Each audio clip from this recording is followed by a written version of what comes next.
queridos amigos, al programa Haciendo Familia.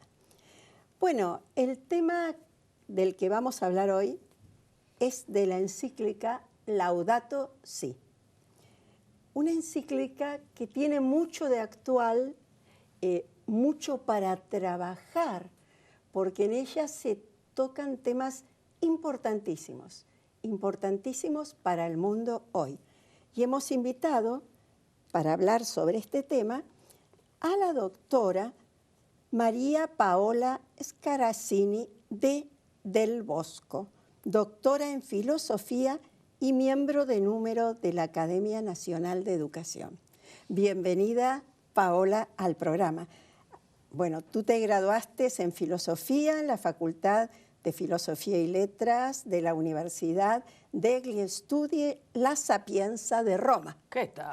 Ya te estás recibiendo. ¿Viste? De italiano. Ítalo hablante. Profesor de enseñanza secundaria, normal y especial en filosofía. Y otorgado, y tenés tu título otorgado también por la Facultad de Filosofía y Letras de la Pontificia Universidad Católica Argentina. Olga, perdón, pero debido a mi edad, si lees todo mi currículum, se termina el programa. No, ahí solamente. ¿Eres mamá de cuántos hijos? De 9 hijos. Pregúntame cuántos nietos, que eso es mi... ¿Y cuántos nietos tenés? 25 nietos. ¿Qué tal? Bueno, ¿qué tal? Estoy haciendo familia. Bueno, no sola, claramente, ¿no? Desde ya, con un hombre. Bueno, Paola, hermosa esta encíclica que tenemos entre manos para trabajar, para releer. Veo que la tenés ahí marcada. Yo la tengo acá. Y la tenés marcadita. Sí, pero no te voy a hacer preguntas, quédate tranquila. Menos mal, porque los exámenes no me gustan, menos esta altura. No. Bueno, yo te quiero decir que mi primer enganche con Laudato Si fue el título, porque se trata de los digamos, de lo que encabeza los versos de un texto de San Francisco de Asís, que además se considera como la primera expresión poética en italiano, lo que se llamaba la lengua vulgar, porque generalmente la lengua culta era el latín, así que toda la literatura era en latín. Sin embargo, San Francisco, por su cercanía a la gente, se le ocurre esta alabanza en el idioma que se usaba en la época. Digamos, coloquialmente. Y me encantó porque siempre entendí el espíritu de San Francisco. Por empezar, él pertenece a una región italiana donde a veces dicen en broma que ahí cualquiera se hace santo, porque tiene algo sagrado, tiene estas formas de estas montañas, bosques y colinas y curvas, ¿no? Y una naturaleza que en la época de San Francisco estaría menos arruinada que ahora, pero todavía se mantiene muy bien. Uno se asoma por esas murallas y ve... Claro, ve esa maravilla, está pensando en Asís, ¿no? Bueno, y el espíritu franciscano es el del reconocimiento en todos los elementos de la naturaleza, animados e inanimados, de la presencia de Dios, que es, en el fondo es captar lo que nos rodea como algo creado. Y esto es el espíritu que permea toda la encíclica, porque cambia nuestra actitud frente a la realidad. Si no se trata de una obra humana, sino algo hecho por Dios, entonces cada elemento, animado e inanimado, y máxime los otros seres humanos, en el fondo son como una conversación de Dios con nosotros. Y hay algo de eso. Por otra parte, el Papa ha elegido como nombre Francisco, que era un nombre insólito porque no había habido ninguno ningún Papa antes que él, con lo cual esta combinación del Papa, que es argentino, pero que al mismo tiempo reconoce en Francisco un inspirador, añado que tiene padres italianos, y eso me mueve a mí la parte de mi esencia italiana, hizo que de entrada me interesara. En vez de empezar con palabras en latín, empiezan con las palabras en un italiano antiguo. Y por otra parte, es una larga oración. La poesía de San Francisco de Asís es una oración de alabanza a Dios. Así que alaba a Dios y alaba a cada una de sus criaturas, el agua, el sol, los animales, porque en cada uno de ellos reconoce parte de esta conversación que Dios tiene con nosotros. ¿Y qué te parece, Paola, que es lo que distanció tanto al hombre de ese cuidado que le debía a la creación? Porque, o sea, cuando Dios en el Génesis ve que todo era bueno y crea también al hombre y lo y pone para que custodie la naturaleza, no lo hace señor absoluto de la naturaleza, sino como custodia, guardarlo. ¿Qué fue lo que distanció tanto que hoy nos encontramos por caminos tan distintos? El hombre siempre se adueñó de la creación para sus fines, lógicamente, la transformó en su casa, y cuando las herramientas humanas se volvieron muy poderosas, empezó a marcar la naturaleza pesadamente con su huella, porque si vos mirás, por ejemplo, en una zona, digamos, no tan desarrollada desde el punto de vista técnico, el intercambio de los seres humanos con la naturaleza no es tan agresivo, mucho más, hay más austeridad, menos consumo, y me parece que la huella humana es menos pesada. Sí. En cambio, con todo el tema de la industrialización, de la explotación de la realidad, de las máquinas y de la utilización, además de combustibles fósiles, etcétera, etcétera, el poderío humano se dispara, crece exponencialmente y empiezan a verse las huellas. Antes no. Si vos vas en lo que escribían al comienzo de la Revolución Industrial, no había ninguna preocupación por los residuos industriales, no eran tantos. No. En cambio, bueno, entramos en una vertiginosa cultura del consumo que marca nuestra época, de lo descartable.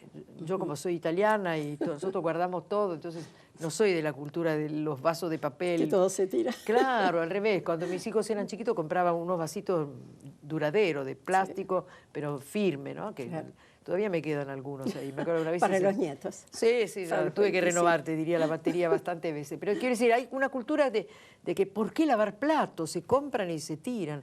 Y a nosotros, me acuerdo mi mamá las primeras veces que se encontró con plato que había que tirar, algo de adentro se le sublevaba. Pero volviendo a nuestro tema, la cultura de la comodidad y del consumo hace estragos sobre la naturaleza que nos rodea, y cuando son millones de personas, porque ha aumentado también exponencialmente la población humana, empieza a haber unas huellas tremendas, y entonces no solamente no cuidamos el presente de la realidad, sino que no cuidamos el futuro. Y como los seres humanos somos seres responsables, yo creo que nuestra humanidad se manifiesta en el modo como tratamos nuestros contemporáneos, pero también en ese cuidado, ese pensamiento y esa responsabilidad aplicada también al futuro de las próximas generaciones.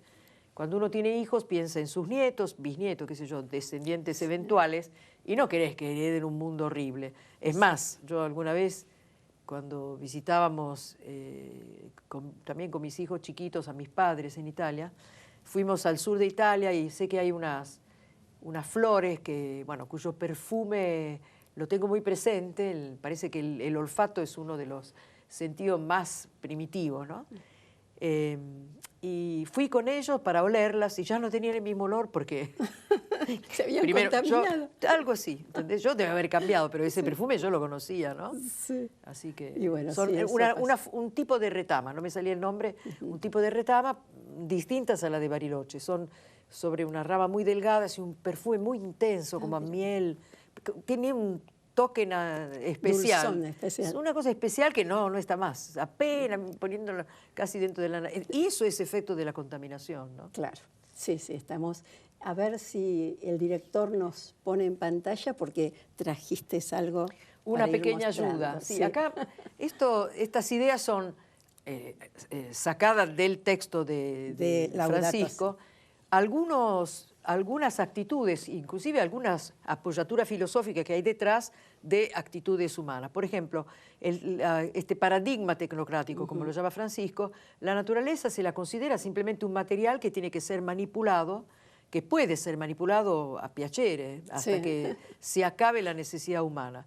Y eso podría depender del segundo planteo filosófico, que es un antropocentrismo, pero desviado, donde el ser humano es verdad que es el centro de la creación, pero como el que cuida. Pero no el dueño. No es el dueño en el sentido del que puede abusar de ella, es dueño en el sentido de que es responsable. De hecho, fíjate, uno es dueño de su casa y la cuida. Claro. Es dueño cuando tiene la suerte de tenerla, pero en todo caso, lo que es propio se cuida. En cambio, este antropocentrismo desviado hace pensar en lo que se hace, por ejemplo, con lo que es público, que aparentemente no es de nadie. Que no me importa y no lo... No es de nadie, no soy responsable. En ese caso se trata de un poderío humano sin límites que marca la naturaleza. Otra característica, otra, digamos, postura filosófica es quitar al hombre del medio, por eso se llama biocentrismo. En el medio está la vida, es casi un intento de corrección del antropocentrismo desviado, pero en ese caso, aparentemente el ser humano no es más que un elemento en el medio de un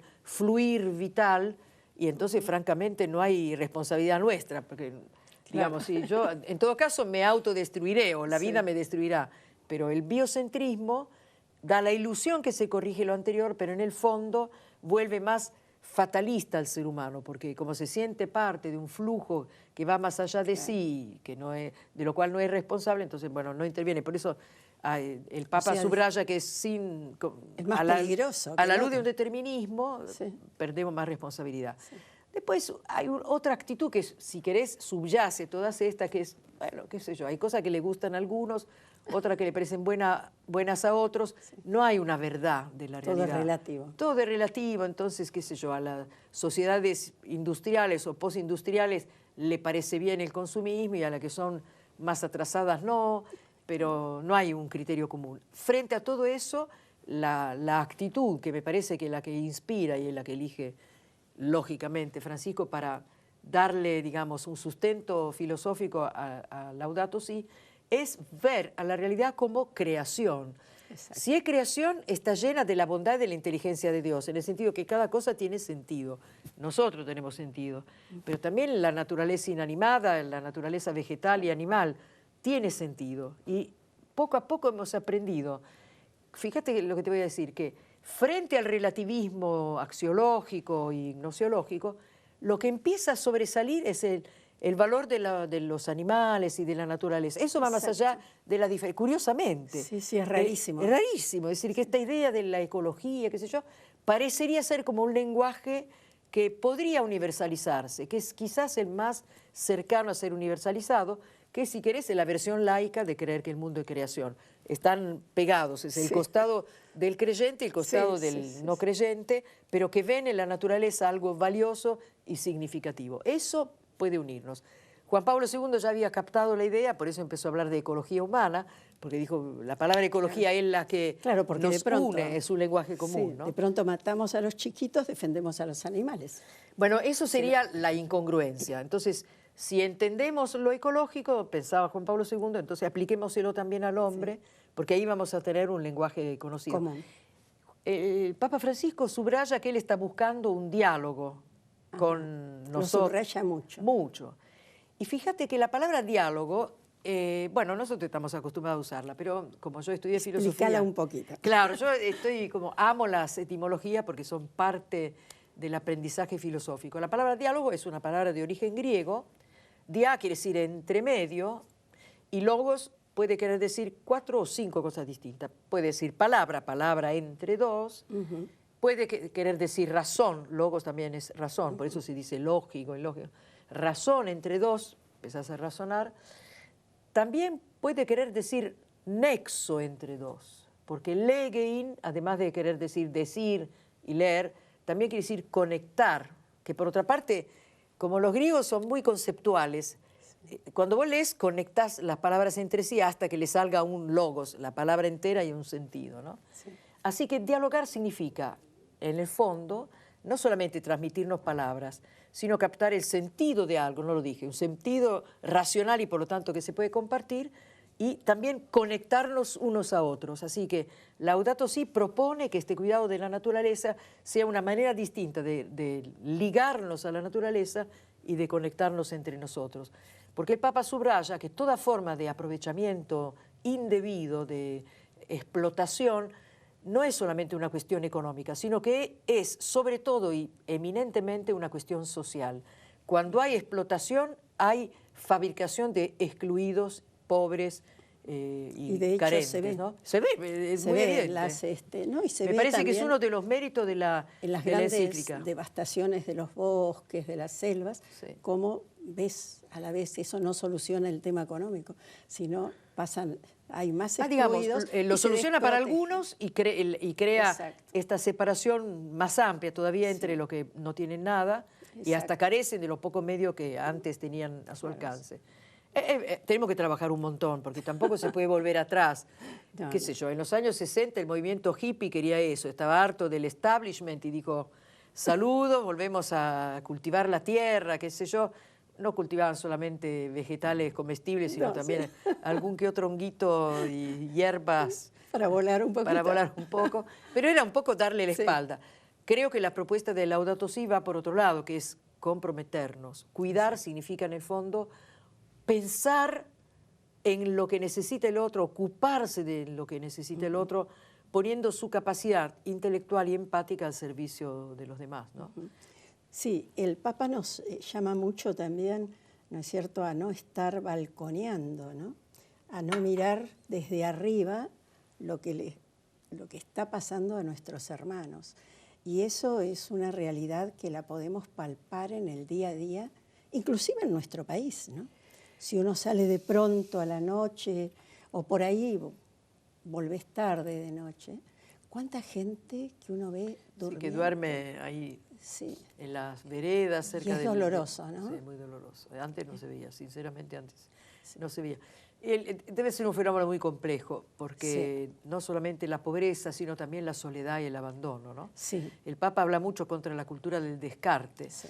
A ver, la buena noticia es que Argentina, que ha pasado tantas crisis y sigue pasándolas, también desarrolló mucha gente con capacidad de respuesta solidaria. Bueno, eso es importante. Es importantísimo. Y descubrís cuántas iniciativas hay de lo que llevan frazadas o comida caliente. O que dan trabajo. Yo conozco un adolescente, ahora ya no es tan adolescente, hijo de una amiga que empezó haciéndole coser a señoras que no tenían nada, que tenían chicos, se compró 2 máquinas de coser y les hacía hacer camisetas. Esto terminó siendo una industria, porque ahora hacen camisetas para los colegios. Y entonces proporcionó trabajo a un grupo de señoras que si no, no podían llegar a obtener algo para comer, para mantener a los hijos. Yo creo que aprovechó lo que se llama capital social de los comedores solidarios, porque empezó ahí, ¿no? Sí. Sí, conozco esa iniciativa. Media Pila. Ah, ¿la conoces? Media Pila Países. Sí, Media Pila,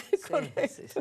¿Y cómo fue moviéndose y funcionó bien? Yo escribí el caso, Media Pila, con otra chica, no sabía. Lo usé en el IAE y fue, bueno, esto no es el tema de hoy, pero te quiero decir que fue tan interesante que vinieron gente de otros países. No eran, sí, una vez sí se hizo un seminario internacional que vinieron de Brasil, de Paraguay, pero otra vez vinieron gente de la industria textil que analizó el caso y dio una serie de ideas cómo mejorarlo, y estaba presente el chico, José María, creo, que tomó nota y al año siguiente había hecho todos los deberes y le iban fantásticos. Fue como una especie de clínica, porque él vino con una idea solidaria, pero ahí se lo transformaron en algo, digamos, solvente desde el punto de vista empresarial. Claro, dar la vuelta. Sin que perdiera su costado Sigamos con simpático. La creación. Volvamos a la creación. El hombre se aleja y, bueno, a través de que pasan los años, ese jardín del Edén tan precioso se transformó en algo abominable. Si uno mira los basurales. Cuando ve los basurales. Sí, claro. Vas a los parques industriales, están más ordenados que antes, ¿no? Sí. Pero los basurales son una complicación. De hecho, hemos tenido que resolver, y no hemos terminado de resolver el tema. Sí. Pero, bueno, qué sé yo, eso hay tanto para aprender. Por ejemplo, la clasificación de los desechos, qué sé yo, cada día se abre más el camino hacia cómo hay que hacer. Querés tener la comodidad de los yogures en vasito, pero después lo tenés que enjuagar y secar y poner en una bolsita específica. El Papa propone también un camino. Él dice que muchas veces este consumismo enloquecido se debe a un corazón vacío, que trata de llenarse, y como lo material no llena, una ansia que es mucho más profunda, que revela en el fondo nuestra vocación a que solo Dios nos llene realmente, que es esta la idea.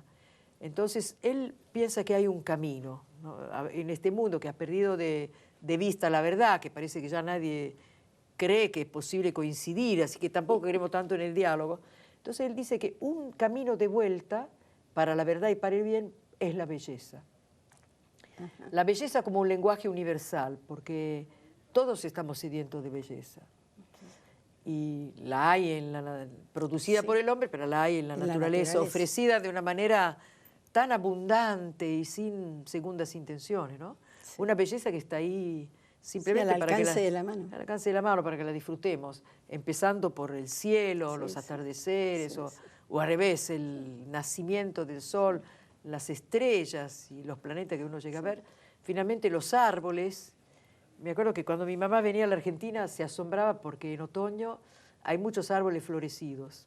Entre ellos los jacarandáes que tienen la segunda floración, ¿viste? Sí, sí, después de la gloriosa floración de noviembre, diciembre, tienen entre marzo y abril una segunda floración con ese color tan especial, ¿no? Bueno, la belleza es un camino de vuelta al cuidado y es un camino también, si querés, de vuelta a Dios. Algunos se abren directamente y otros se deslumbran. Claro. Bueno. Yo, ¿sabés qué me viene a la mente? Una vez le preguntaron, ya bastante mayor, a San Juan Pablo II, ¿te acordás que a él le gustaba mucho esquiar? Bueno, llegaba el tiempo de descanso y él iba a la montaña. Entonces aclaraban, pero no va a esquiar. Yo creo que unos chicos, que él tenía esas reuniones con chicos chiquitos, le preguntó, ¿para qué iba si ya no podía esquiar? Entonces dijo, para estar a solas con la belleza y con Dios y poder meditar.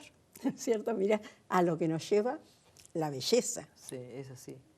Bueno, yo creo que así como el Cántico delle Creature, que este es el título que le han puesto al Laudato Si de San Francisco, es una oración de alabanza, pero una oración cuyos peldaños son la captación de la belleza específica de cada criatura.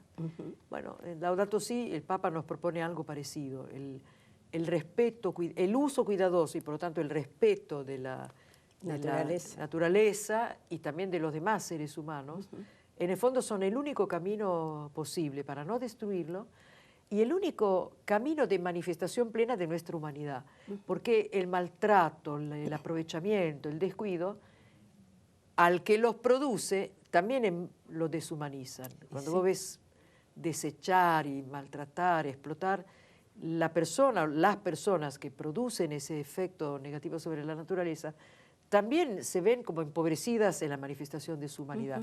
Así que es un camino de reencuentro con Dios, pero también es un camino de rehumanización de las relaciones interpersonales y de la relación de cada ser humano con Dios. Hay una parte, creo, donde habla también de el cuidado con el hombre, ¿no? Por supuesto, sí, no tendría sentido. El cuidado de la naturaleza, primero porque el ser humano también es parte de la creación y además porque es una criatura capaz de pensar y de corregir lo que hace, ¿no? Nosotros somos, dentro de la naturaleza, pensando en los animales, quienes pueden decidir. Tenemos un modo de ser natural, pero cada uno de lo que es puede hacer una cosa diferente debido a su decisiones profundas o decisiones superficiales. Daría la impresión que el descuido, el consumismo, inclusive las adicciones, van por el lado del que se deja decidir por las circunstancias. Entonces, me presionan por un lado, entonces terminás en un tipo de decisión que transforma tu vida. Dejémosle una salida, pero te quiero decir, no tan consciente, no tan deliberada. Si tomamos el tema de las adicciones, a veces ves chicos muy jóvenes, adolescentes que se metieron en la droga y cuando vas a analizar por qué lo hice, esto lo escuché hace muy poco, ¿por qué empezaste a fumar? Y dice, sí, porque había un grupo que eran un poco mayores que yo que fumaban, entonces yo quería pertenecer. ¿Y qué te pasó la primera vez? Y vomité, estuve desmayado 4 horas y volvió. Es decir, el efecto no era bueno, el efecto bueno era pertenecer.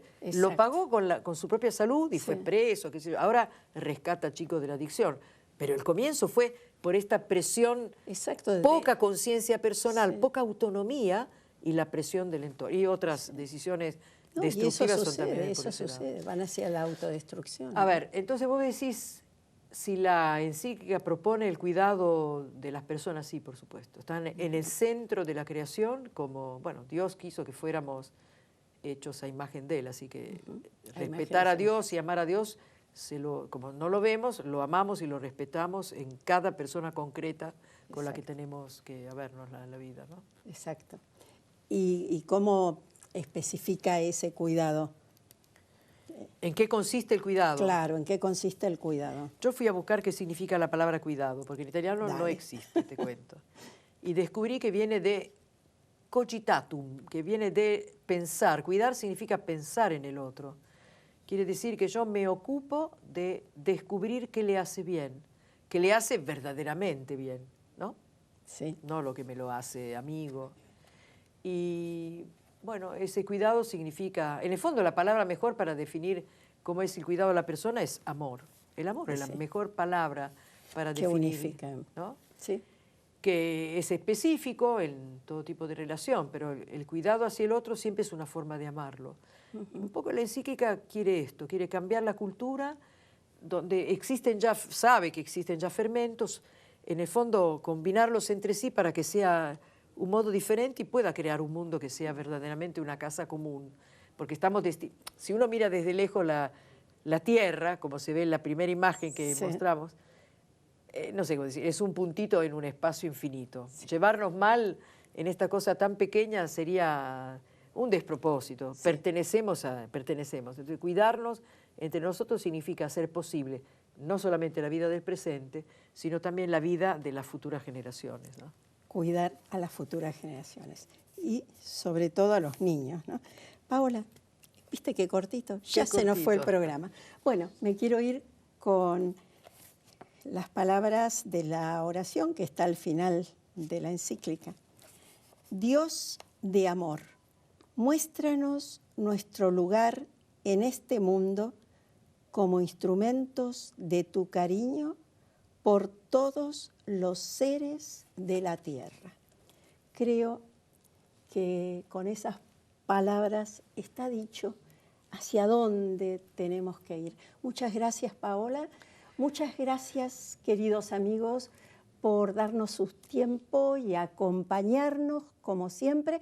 Y será hasta el próximo programa, si Dios quiere.